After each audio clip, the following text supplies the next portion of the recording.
तो नमस्ते, हाय, हेलो, सब हो गया थारा। अब आप लोग एंट्रियां पढ़ ली, जनरल प्रविष्टियां और सहायक भैया भी हो चुकी। अब एक खाता भाई लेजर। लेजर में देखो जे.आर. बोटली वो एक है कि खाता भाई वह पुस्तक है जिसमें सभी व्यापारिक लेन देन अंतिम रूप से उचित रीति से संबंधित खातों में श्रेणी विभाजन करके उतार लिए जाते हैं। यानी हमने जो प्रविष्टियां करी थी उन सभी प्रविष्टियों के जितने खाते होते हैं वो सारे के सारे खाते खोले जाएंगे। जैसे मान लो पहली प्रविष्टि हमने की cash account DR. To capital account, तो इसमें दो खाते आए, एक कैश और कैपिटल है, दोनों खाते खोले जाएंगे। इस प्रकार जितने भी हम प्रविष्टियां करेंगे वो टोटल खाते खोले जाएंगे। उपयोगिता क्या है, क्यों हम खोलते हैं इन खातों को, किन किन व्यक्तियों और संस्थाओं से कितनी रकम लेनी है और किन किन व्यक्तियों और संस्थाओं को कितनी रकम देनी है, व्यवसाय में परिसंपत्तियों का कितना मूल्य है और कितने मूल्य का व्यवसाय में स्टॉक है, इससे अतिरिक्त कितनी धनराशि किन किन मदों पर खर्च की गई और कितनी धनराशि मदों से प्राप्त हुई, ये सारी हमें एक जगह सूचना मिल जाएगी। अब इसमें जो महत्वपूर्ण बात है वो ये है कि खाता बही लेखांकन की प्रमुख पुस्तक है। एक विशेष बात ध्यान रखना, ये क्या है, लेखांकन की प्रमुख पुस्तक है। दूसरा प्रश्न आता है कि व्यवसाय की प्रमुख पुस्तक क्या है, तो व्यवसाय, ये शब्द आ जाए ना, व्यवसाय की प्रमुख पुस्तक क्या है, व्यवसाय की प्रमुख पुस्तक है जर्नल। क्या है, जर्नल। और लेखांकन की प्रमुख पुस्तक कहें तो वो खाता बही आएगी। खाता बही का प्रारूप आपके सामने दिया गया, बहुत सिंपल प्रारूप होता है। डी.आर. सी.आर. नाम और जमा, date particular JF. Amount, date particular JF. Amount, इतनी ही चीजें हैं इसमें। डेट जिस तारीख को हम व्यवहार करेंगे वो पर्टिकुलर विवरण लिखना है। इधर जो लिखा जाता है टू, खाते का किसी का भी नाम आ जाएगा। जे.एफ. महत्वपूर्ण बात ही है, पहले और चीजें बता देता हूं फिर इसके बारे में बता दूंगा आपको। अमाउंट, अमाउंट जो है वो राशि लिखनी है, और फिर इधर जमा की जो है वो पर्टिकुलर और जे.एफ. और अमाउंट लिखा जाएगा। इतनी चीजें हमें इसमें लिखनी है, इन बातों का ध्यान रखें। जे.एफ. का मतलब है जनरल फोलियो नंबर। अब जनरल फोलियो नंबर क्या है, हमने जनरल बनाई, डेट पर्टिकुलर, और उसमें लिखा था हमने एल.एफ. और फिर अमाउंट के दो कॉलम, एक डी.आर. और सी.आर. वहां हमने लिखा एल.एफ. लेजर फोलियो नंबर, यहां हमने लिखा जे.एफ. General folio number. दो पुस्तकें हमने बना ली। अब ये जनरल है और जनरल का हमने मान लीजिए 3 नंबर ये पृष्ठ है, और ये खाता बही का 5 नंबर पृष्ठ है। तो लेजर में हम लिखेंगे 3 नंबर और जनरल में हम लिखेंगे 5 नंबर। इसका तात्पर्य यह है कि उसके 3 नंबर पृष्ठ पर यही प्रविष्टि है, यही खाता है, और जनरल के 5 नंबर पृष्ठ पर, 3 नंबर पर उसका 5 नंबर पृष्ठ है। बात समझ में आ गई थी। ये इसका प्रारूप हो जाएगा, date particular JF. Amount, date particular JF. Amount. इस प्रारूप से स्पष्ट है कि खाता बही 2 भागों में विभक्त होती है। बायां भाग नाम पक्ष डी.आर. और दायां भाग जमा पक्ष होता है। प्रत्येक भाग में 4 खाने होते हैं, खानों का नाम ये बाद में डिटेल बता रहे हैं अपन इसको पहले ही कर चुके हैं। दिनांक विवरण, इस खाने में 2 बाई शब्द का प्रयोग करते हैं। एक बार फिर देख लेते हैं हम। यहां देखो, यहां आप 2 लिखेंगे और इधर आप बाई लिखेंगे। जैसे 2 खाते यदि हम करते हैं तो 2 खातों में किस प्रकार से प्रविष्टि करनी है वो यहां बता देता हूं मैं आपको एक बार। पहली प्रविष्टि जैसे मान लीजिए cash account DR. To sales, ये प्रविष्टि है, तो ये मान लीजिए कैश का खाता है। तो प्रविष्टि करनी किस प्रकार है, देखो एक सिंपल बात है कि जो आदमी आपको नाम कौन लेवे ने भी, कोई भी खाता में आपको नाम कौन लिखे जाओगे कभी भी। कैश में कैश को नाम को नहीं आवे, काट दो, बच गयो के टू सेल्स लिखे रहे अपने, तो पता है कि 2 लिखी जाए तो 2 सेल्स अपने आप दिख रही है, 2 सेल्स लिख दो। अब दूसरो खातो इन चेंज कर दे, आप मान लो और ही को नाम बना दे आप सेल्स अकाउंट, खाता को नाम बना दियो सेल्स। अब सेल्स में देखो क्यों सी सेल्स को नाम को नहीं आवे, बच गयो के कैश, कैश का आगे 2 को लिखे दो, तो इसको मतलब क्या जिसी ओ बाई माजिसी बाई कैश। एक प्रविष्टि से टोटल प्रविष्टि कर सको सगड़ा खाता खोल सको, कोई भी खाता खोलो प्रविष्टि प्रकार से ही हमेशा यही होनी है।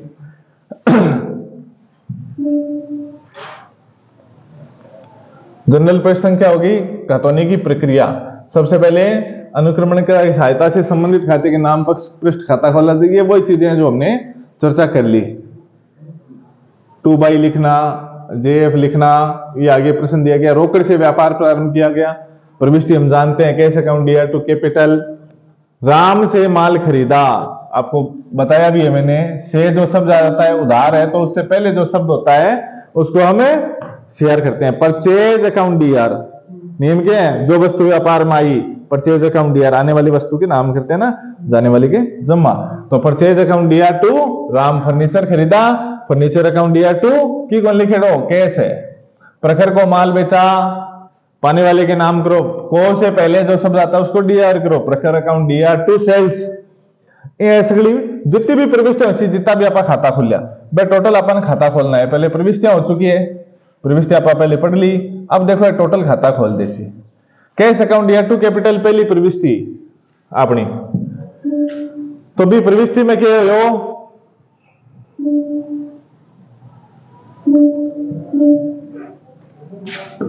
Cash account DR to capital. अब आर्धन में बतायो कि कैश में कैश को नाम को नहीं आवे, ओ कैश रहे हो, के बच गयो टू कैपिटल। कैपिटल में कैपिटल को नाम को नहीं आनो, के बच गयो कैश, कैश का टू कौन लिखेड़ो, तो बाई कैश अजी सी।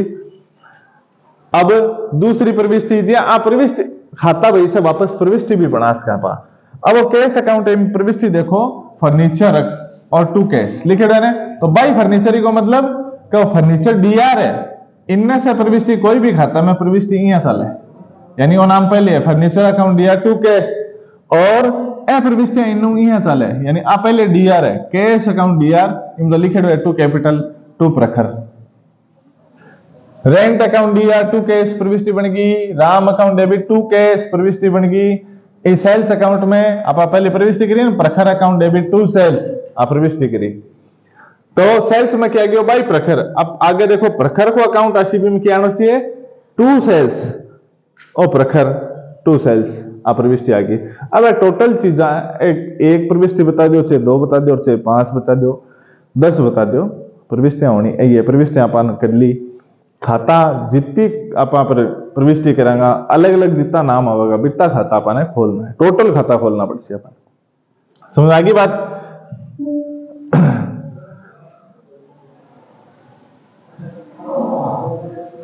अब वो भी एक सवाल आ गया एक महीने, सवाल तो देखो 11वीं 12वीं में जिका टोटल है अलग से आप दूसरे वीडियो में बता दे, पहले खाली जी इंपॉर्टेंट चीज है बता दो। एक महीने आ जाओ, रोज नाम था जिके आप जनरल कमा बी में और खाता बी में अंतर, ओ महत्वपूर्ण प्रश्न है आना रो। रोज नाम था प्रविष्टि की पुस्तक, प्रथम प्रविष्टि की पुस्तक है, यानी आप कोई भी सौदो करा, इको मतलब एक प्रश्न और बन गयो, क्या बन गयो कि रोज नाम चा में प्रविष्टि को आधार के सौदो ट्रांजैक्शन लेन देन कोई भी प्रविष्टि करा, वह सबसे पहले आई पुस्तक है रोज नाम चा जर्नल। तो खाता भाई क्या होगी, द्वितीय प्रविष्टि की पुस्तक होगी। पहले क्या मौसी रोज नाम चा में, बिक बाद में क्या मौसी खाता भाई में। क्रम लेखो किया करा, पहले को किया काल क्रमानुसार लिखा किया जाता है, यानी तिथि बार चले, 1 तारीख 2 तारीख 5 तारीख 7 तारीख। इसमें विश्लेषणात्मक क्रम में लेखा किया जाता है, यानी उसमें जो लेखा किया उसके आधार पर लेखा किया जाता है, जितने खाते खुले उसके आधार पर। प्रमाणिकता, अब प्रमाणिक तो भाई है जिसको पहले जल में हुए, पहले जल में को मतलब पहले आए हुए, तो अधिक प्रमाणिक के रोज नामचा है, क्योंकि रोज नामचा में आधार क्या को है, बिंब प्रविष्टि क्या से करा पा प्रलेखाओं करा, केस मेमो बीजक इत्यादि। ये कम प्रमाणिक है। कम प्रमाणिक क्यों है, क्योंकि ये किस पर आधारित है, रोज नामचा पे आधारित है। अब उसमें यदि गलत हो गई तो ये अपने आप ही गलत है। वर्गीकरण का आधार इसमें सौदा है, ट्रांजैक्शन लेन देन, और इसमें वर्गीकरण कैसे होता है, ये एक खाता है, एक अकाउंट है नीचे दिए गए।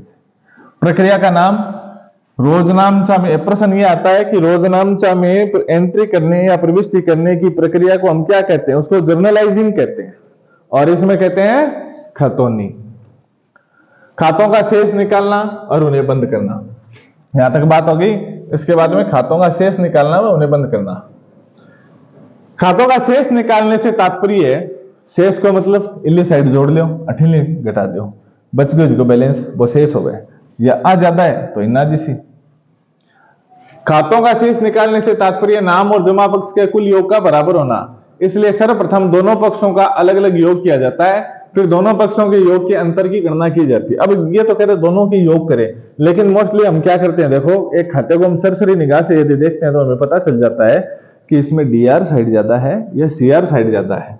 अब यहां मान लो 5 लाख हमें टोटल दिखाई दे रहा है और इधर 70,000, 80,000, 1 लाख, 2 लाख है, तो ये पता चल गया हमें ये साइड कम है और ये ज्यादा है। तो पहले हम इस साइड को जोड़ लेते हैं, इस साइड में से ये राशि इधर वाली राशियां घटाते हैं, और घटाने के बाद जो अंतर की राशि होती है वो आपका बैलेंस बच जाता है उस खाते का। आगे ये कहते हैं फिर दोनों पक्षों के योग के अंतर की गणना की जाती है, तत्पश्चात अंतर की राशि उस पक्ष में लिखी जाती है जिस पक्ष में योग कम है। बैलेंस तो जल्दी है ना, इनको नाम के बैलेंसिंग। बैलेंस के दोषी एक आदमी के 5 रोटी, एक 3 ही रोटी है, तो बैलेंस के दोषी 5 और 2 और दे दो, यानी जितनी अंतर की राशि है बराबर कर दो। अंतर की रकम लिखी जाएगी और टू बैलेंस सीडी लिखा जाएगा। यदि इसी प्रकार यदि नाम पक्ष का योग अधिक है, यानी डीआर साइड ज्यादा है, और जमा पक्ष की रकम कम है, तो विवरण में बाई बैलेंस सीडी लिखा जाएगा, कुल योग दोनों की तरफ बराबर कर दिया जाएगा। दूसरे शब्दों में यदि किसी खाते का योग नाम पक्ष का अधिक है और जमा का तो नाम शेष, और जमा पक्ष का अधिक है तो जमा शेष कहा जाता है। नाम शेष को अगले दिन टू बैलेंस बीडी और जमा शेष को बाई बैलेंस सीडी करके लिखा जाता है। यह शेष नई अवधि के लिए प्रारंभिक शेष कहलाता है। आज जो क्लोजिंग शेष है 31 मार्च को, वो अगले तारीख 1 अप्रैल को क्या होगा, ओपनिंग। अब देखो जी यही सवाल में दे रखे था ने,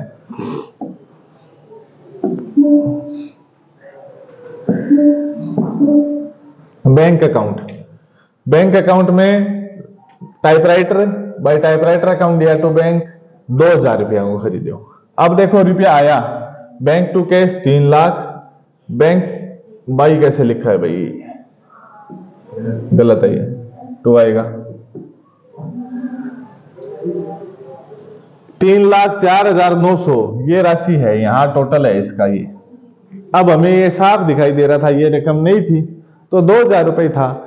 3,04,900 में से हमने 3,04,900 पहले इधर लिखेंगे टोटल, उसके बाद 2,000 उसमें से ये राशि घटाएंगे, तो ये साइड ही ज्यादा है ना, यहां लिखेंगे बाय बैलेंस सीडी 3,02,900। और अब आ कहते हैं 1 अप्रैल 30 है, अप्रैल 30 के बाद अगले दिन क्या सी, मई 1 तारीख मई तो ऐसी, और बैलेंस 3,02,000 अपन 1 महीने लिया से, तो वो नए हो जिसी वो पुराना होगा। दूसरा तरीको इन्हें मत बताया करूं, जहां सीडी यानी बताया चमकेड़ो यानी नई, और बीडी यानी बोधो यानी पुरानो, मारवाड़ी में कही करे यहां पे। कुछ खातों का नाम और जमा पक्ष का योग बराबर हो सकता है। तात्पर्य क्या है, इधर 10,000 है और इधर भी 10,000 है, तो ऐसे खातों का कोई शेष नहीं दर्शाया जाएगा। हानियों और व्ययों के खाते और लाभों व आगमों के खाते को संतुलित नहीं किया जाता, अपितु उनके शेष को लाभ हानि खाते में हस्तांतरित करके प्रतिवर्ष उन्हें बंद कर दिया जाता है। देखो प्रॉफिट और जो लॉस है ना, प्रॉफिट लॉस अकाउंट में ट्रांसफर कर दिया जाता है। इसको 2 मिनट रोकते हैं, 1 मिनट देख लेते हैं। अब आगे ये बताते हैं, पर्याप्त है ना। अब हाँ, ये बोल सकते थे, आपकी दिखाई नहीं दे रहा है सर, कोई दिक्कत नहीं। तो आप जो लाभ और जो व्यय है ना, उनको हम P&L अकाउंट में ट्रांसफर करते हैं। क्यों करते हैं, क्योंकि वे हमें प्राप्त भी P&L अकाउंट से ही होते हैं। व्यवसाय में जितने प्रोविजन बनाने हमें, वो P&L लाभ कहां होता है, P&L में होता है, तो वही राशि तो वही देगा ना। सैलरीज अकाउंट ये दे रखा है।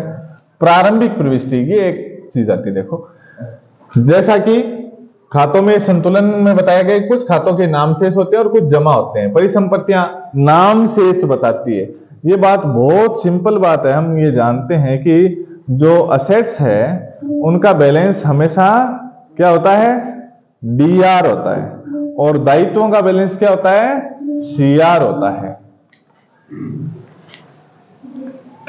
जबकि देयताएं जमा बताती है, जमा का मतलब सीआर। परिसंपत्तियों के खातों में टू बैलेंस बिल्डी, कोई भी ऐसा खाता जिसका नाम शेष होता है उसमें टू बैलेंस लिखा जाता है, और जो दायित्व बताता है शेष उसमें बाय बैलेंस होता है। देयताओं के खातों में बाय बैलेंस बिंडी लिखा जाता है। कोई भी चीज हो सेवा, यह आगामी वर्ष का प्रारंभिक शेष हो जाता है और इसी खाते में फिर आगामी नए वर्ष के लेन देनों को लिखा जाता है। इन शेषों को आगामी वर्ष में लाने के लिए प्रारंभिक प्रविष्टि की जाती है। इस प्रविष्टि में संपत्तियों को नाम, अब देखो बैलेंस डीआर है तो नाम तो लिखी थी, तो जितने अपनी संपत्तियां बने सब ने डीआर कर दो, जितने अपनी लाइबिलिटीज है वह सब ने सीआर कर दो। अंतर की राशि भी होती, दोनों बराबर होनी हो, तो अंतर की राशि जी होती वह पूंजी हो जी, लिख भी रखे होगो आगे, और यो दोनों का अंतर पूंजी होता है, अतः उसे जमा किया जाएगा। हम जानते हैं कैपिटल का बैलेंस तो वैसे ही सीआर होता है। अब देखो ये बैलेंस दे रखा है, जैसे इसने कैश, हस्तस्थ रोकड़, कैश क्या है, संपत्ति है, असेट्स है, बैंक में जमा असेट्स है, प्राप्य बिल, बिल्स रिसीवेबल असेट्स है, रमेश जमा, सीआर बैलेंस लिख रखी है, माल का स्टॉक असेट्स है, दे बिल बीपी लाइबिलिटीज है, उमेद डीआर लिख रखा है, असेट्स है, सीआर लिखा हो तो लाइबिलिटीज हो जाती है, जैसे ये रहा, यहां लिख देते हैं हेमंत नाम, डीआर लिखे हुए असेट्स। अब देखो एक ही प्रविष्टि कर रखी है, cash account DR 12,000, bank account DR, BR account DR, stock account DR, Umed account DR, Hemant account DR, ऐसा कोई बैलेंस डीआर हो, रमेश सीआर हो, बीपी सीआर हो, इतनी मत अपन देड़ी ही अपन जोड़ो 5 और 2 7,000 घटा लो, टोटल जो रकम आई बा में 61,000, अंतर की राशि 61,500 की आ गई, कैपिटल आ गया। अपन देड़ी को नहीं लिख रखे, बैलेंसिंग फिगर, अंतर की राशि क्या है, कैपिटल, बैलेंस ब्रॉट फॉरवर्ड। ये आपका टॉपिक वाज लेजर, खाता बही, ठीक है। प्रश्न उत्तर इसके साथ में करवाएंगे और बाद में अवश्य जो होते हैं वो बाद में चलेंगे। तो एक टॉपिक आज के लिए ये छोटा ही टॉपिक है और बाकी उसके बाद में देखते रहेंगे।